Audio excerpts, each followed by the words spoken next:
Hi everybody, sorry about the lack of comms. Things have been really busy here at Tony Scott Motorsport.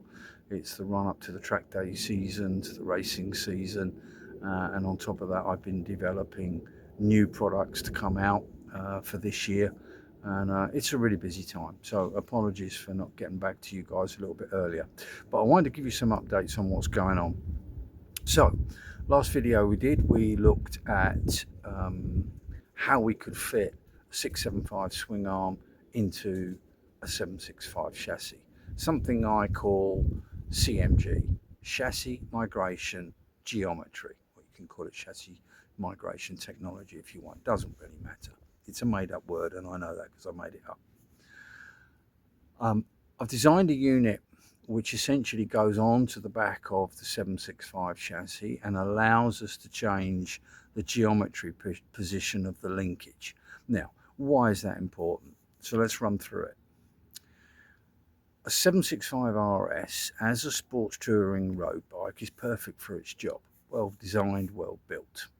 However, when you put it on a racetrack, it has a few things to overcome, shall we say. The first one is the rate at which it can turn in. And this is affected by two things. Number one, the offset on the yokes is set at 27 millimeters. The offset on a set of 675 yokes is set at 33 millimeters. So what this tells you is that the larger the number, the quicker the bike responds to steering inputs. Right down at 27 millimeters is below what I used to run the offset on of top British race-winning supersport riders.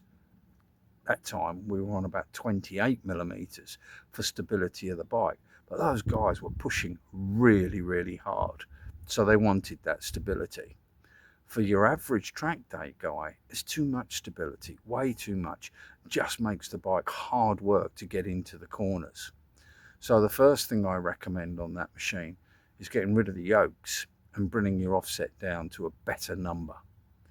You can do that with adjustable geometry yokes. Second thing is the swing arm. It's too long. Not only is it too long, but its method of applying the linkage to it is just awful. So there's a number of companies that have come up with aftermarket linkages for it, but they all suffer with fundamentally the same problem. It's not adjustable, and that's a problem because you do need to adjust ride height on the back of that bike to compensate for certain things. And secondly of all, it hits the rear wheel. When you try and pull the rear wheel all the way forward to shorten the wheelbase, the linkage will hit the tyre, and it's just an absolute no-go. So the linkage that I've now done removes all of those problems. It's fully adjustable, doesn't get anywhere near the rear wheel, and it allows you to put a 675 swing arm into the back, which is approximately 30 to 35 millimeters shorter than what you've currently got now. Do those two things, you've got a really sharp turning motorcycle. The next thing that's coming up is our next generation bodywork.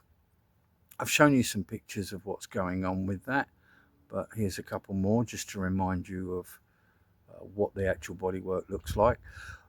I've got to do some work on it because of the way that the 765 exhaust comes down the left hand side of the bike.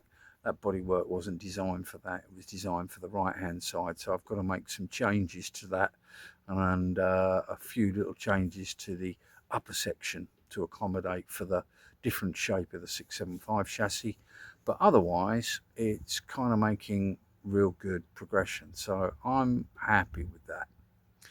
The other piece of news that I've got for you, which I'm really pleased about, is you all know I've been pushing the concept of Moto Evo for some time. What is the concept of Moto Evo? Well, it's quite simple.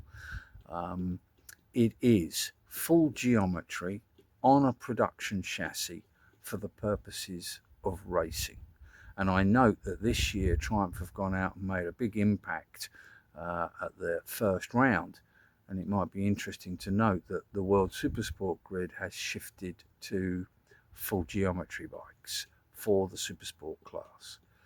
Also, Moto America have done the same thing, and BSB have done exactly the same thing. So if you ever needed any proof that Moto Evo is a concept worth thinking about, those three things should tell you that it is worth thinking about, and it's a great journey to go on. So the next time I chat with you is going to be when I get back from Portimao to let you know how the linkage testing went. And then we can talk about some of the other products that are coming and when that particular one is going to be available to you. In the meantime, if you're in the UK, enjoy this little bit of sunshine that we're getting that we don't see too often. And for the rest of the world, stay safe.